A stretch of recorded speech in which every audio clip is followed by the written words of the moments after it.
What I'm telling is, all of us are special. Everyone are special. Take everything in a positive aspect. I was married at a very early age of 20 years. Somewhere I felt emptiness. Being a supporter is not enough to get an identity, right? I should earn an identity for myself so that my Joy கிறிஸ்டல்லான் மாதம்பட்டி ரங்கராஜோட வழக்கு சென்னை உயர்நீதிமன்றத்தில் விசாரணையில் இருக்க நிலையில் கொஞ்ச நாளைக்கு முன்னாடி தான் அவங்களுக்கு க்யூட்டான பாய் பேபி பிறந்திருந்துச்சு. இந்த நிலையில் நேற்று கூட ஜாய் ரொம்ப எமோஷ்னலாக அவங்க லைஃப்பில் என்னெல்லாம் ப்ராப்ளம் நடந்துட்டுருக்கு, மாதம்பட்டியால் அவங்களும் அவங்க குழந்தையும் எவ்வளோ கஷ்டப்படுறாங்க அப்படின்னு சொல்லிட்டு நிறைய விஷயங்களை ஒரு வீடியோ மூலமாக எல்லாருக்கும் சொல்லியிருந்தாங்க. அதை தொடர்ந்து இன்னைக்கு ஸ்ருதி ரங்கராஜ் ஜாய் எப்படி எங்கள் லைஃப்பில் வந்தாங்க, அவங்களுக்கும் ஸ்ருதிக்கும் மாதம்பட்டிக்கும் என்ன பிரச்சனை, ஜாய் மாதம்பட்டி கிட்ட என்ன எதிர்பார்க்குறாங்க உள்ளிட்ட பல விஷயங்களை முதல் முறையாக ஓப்பனப்பாக ஆதாரத்தோட சொல்லியிருக்காங்க. அது மட்டும் இல்லாமல் ஒரு பெரிய ஸ்டேட்மெண்ட்டையும் ரிலீஸ் பண்ணியிருக்காங்க. அந்த ஸ்டேட்மெண்ட்டில் என்ன சொல்லியிருக்காங்கன்னா, மார்ச் 2025 என் குடும்ப புகைப்படத்தை சோசியல் மீடியா பேஜில் நான் ஷேர் பண்ணியிருந்தேன். அதே நேரம் ஏப்ரல் 2025 ஜாய்கிட்ட இருந்து ஒழுக்கமற்ற மற்றும் அவமதிப்பான செய்திகளை பெற்றேன். நீதிமன்ற ரீதியா பிரிஞ்சதா சொல்லப்படுற ஒருவர் இப்படிப்பட்ட செய்திகளை அனுப்புறது ஏன்? இதுவே அவரோட இரட்டை முகத்தை காட்டுது. அவர் ஊடகத்துல தனிப்பட்ட மற்றும் பொருளாதார லாபத்துக்காக தவறா பயன்படுத்திட்டு இருக்காங்க. எங்க குடும்ப அமைதியை குலைக்க முயற்சி செய்வது இதுல இருந்து தெளிவா தெரியுது. ஜாய் தன்னோட சொந்த கையெழுத்துல எழுதிய கடிதத்தில் எனது கணவர் திரு ரங்கராஜிடம் இருந்து பணம் பறிப்பது மற்றும் எங்களை பிரிப்பதுதான் நோக்கம் அப்படின்றது வெளிப்படையா கூறியிருக்கு. ஜாய் தன்னோட சொந்த கையெழுத்துல எழுதிய கடிதத்துல என்னோட கணவர் திரு ரங்கராஜிடம் இருந்து பணம் பறிப்பது மற்றும் எங்களை பிரிப்பதுதான் தன்னோட நோக்கம் அப்படின்றத வெளிப்படையா சொல்லியிருக்கிறது பதிவாயிருக்கு.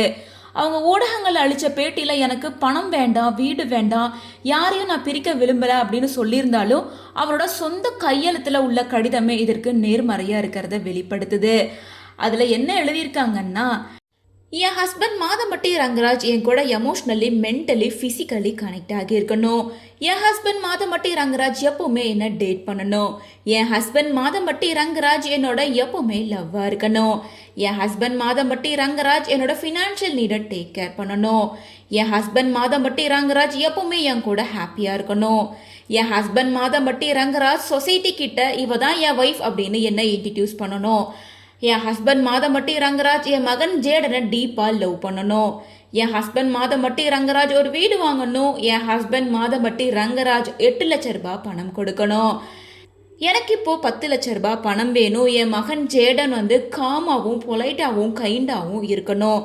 என் ஹஸ்பண்ட் மாதம்பட்டி ரங்கராஜ் தன்னோட ஒய்ஃபான ஸ்ருதி பிரியாவுக்கு டிவோர்ஸ் கொடுக்கணும். இந்த வரிகள் மூலமாவே ஜாய் கிறிஸ்டல்லாவோட உண்மையான நோக்கம் பணப்பறிப்பது மற்றும் சட்டப்பூர்வமாக மனைவியாக இருக்க எனக்கான குடும்ப வாழ்க்கையை நாசம் செய்கிறது அப்படின்றது தெளிவாக காட்டுது. நான் என் கணவர் திரு ரங்கராஜ் அவர்களோட உறுதியாக நிற்கிறேன், அவரை இறுதி வரைக்கும் காப்பாற்றுவேன் அப்படின்னு ஸ்ருதி ரங்கராஜ் சொல்லியிருக்காங்க. மேலும் அவங்க தனக்கும் ஜாய் கிறிஸ்டல்லாவுக்கும் நடந்த வாட்ஸ்அப் ஸ்க்ரீன்ஷாட்டை ஷேர் செஞ்சுருக்காங்க.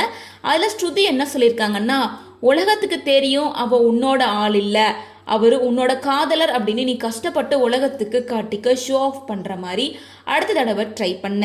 அதுக்கு ஜாய் என்ன ரிப்ளை பண்ணியிருக்காங்கன்னா, தேங்க்யூ டூ, இதெல்லாம் உன்னால தான் எங்களோட உறவு இன்னும் பலமாக நெருக்கமாகிருக்கு.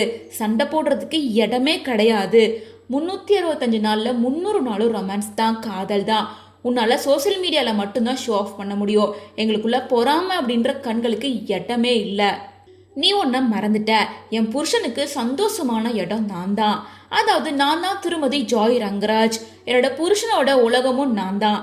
அதாவது நான் திருமதி ஜாய் ரங்கராஜ். உன்னால பல மாசத்துக்கு ஒரு தடவை தான் என் புருஷன் ரங்கராஜோட போட்டோவிலே பார்க்க முடியும். ஆனா நான் இன்னும் அவர் கூட போட்டோ எடுத்துட்டு தான் இருக்கேன். அந்த உலகத்துக்கே அது தெரியும். நாங்க எடுத்த போட்டோஸ் எல்லாத்தையும் சோசியல் மீடியால போட்டா என்ன ஆகும்? அது எங்களோட அதீத காதலை மட்டும்தான் காட்டும்.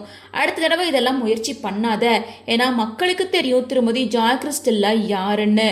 தொடர்ந்து ஜாய் என்ன சொல்லியிருக்காங்கன்னா, என் ஹஸ்பண்ட் ரங்கராஜ் உனக்கு ஃபேக் ப்ராமிஸ் கொடுத்ததா கேள்விப்பட்டேன். அது எல்லாமே ஃபேக் ப்ராமிஸ் தான். நாங்கள் ஒரு ஹாப்பியாக ஹெல்தி லைஃப்பில் இருக்கோம், அது உனக்கு தெரியும்னு நம்புகிறேன். ஸோ என் ஹஸ்பண்ட் கொடுத்த ப்ராமிஸை நீ நம்ப தேவையில்லை, அதை சொல்லத்தான் வந்தேன் அப்படின்னு பேசியிருக்காங்க. ஸ்ருதி ரங்கராஜ் கொடுத்திருக்க புது ஆதாரங்களை பார்க்கும்போது இத்தனை நாட்களா ஜாய் சொன்னது எல்லாமே பொய்யா இருக்குமோ, பணம் பறிக்க தான் இப்படி எல்லாம் பண்ணாங்களா அப்படின்னு நெட்டிசன்கள் கமெண்ட் பண்ணிட்டு இருக்காங்க. அதே இன்னொரு பக்கம், நீ எதுக்கு இவ்வளோ நாளா அமைதியா இருந்தீங்க, திடீர்னு உங்க புருஷன் மேல எப்படி இவ்வளவு மரியாதையும் பாசமும் வந்துச்சு, நீங்களும் சொத்து பிரியக்கூடாதுன்னு தானே இப்படி ஒழுக்கம் கெட்ட புருஷனுக்கு ஆதரவு வந்து நிற்கிறீங்க அப்படின்னு கமெண்ட் பண்ணிட்டு இருக்காங்க. அண்ட் மாதமட்டி ரங்கராஜ் இவங்களுடைய சண்டை குழந்தை பிறந்ததுக்கு அப்புறமா ரொம்ப மோசமாக போயிட்டு இருக்கு.